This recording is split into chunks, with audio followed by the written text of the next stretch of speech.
Qu'est-ce qui pousse vos élèves à étudier pour un examen? Dans cette deuxième vidéo, je vous présente le schéma de comportement s'éloigner d'eux et les stratégies de communication à utiliser pour motiver vos élèves.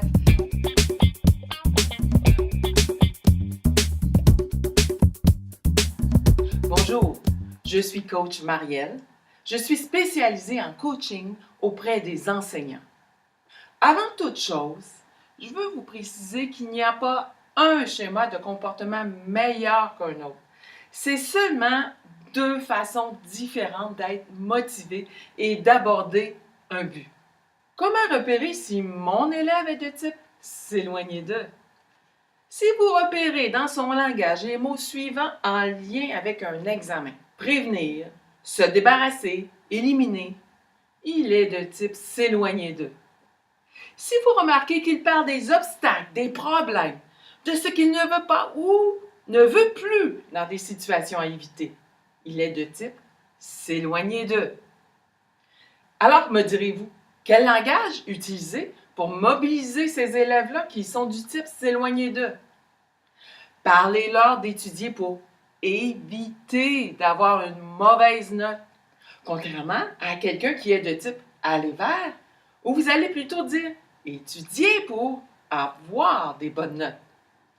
Vous pouvez aussi dire, en étudiant, tu vas prévenir les questions sans réponse. Ou si votre élève dit ne pas être capable, que ça ne marche pas, qu'il est tanné, demandez-lui, est-ce que tu veux régler ton problème? Il va sans doute dire oui. Et vous pourrez lui suggérer ceci. Pour éviter que tes problèmes recommencent, voici ce que je te propose. Et là, vous apportez votre solution. Ça va vraiment le motiver et attirer son attention parce que vous utilisez le langage propre à son schéma. Dans un contexte donné, comme ici étudier pour un examen, on retrouve 40% d'élèves du type s'éloigner d'eux dans une classe, 20% sont des deux types s'éloigner d'eux et aller vers, et l'autre 40% aller vers, comme mentionné dans la première vidéo. C'est pour cette raison que j'utilise maintenant les deux stratégies de communication, presque dans la même phrase, lorsque je m'adresse à mes groupes d'élèves.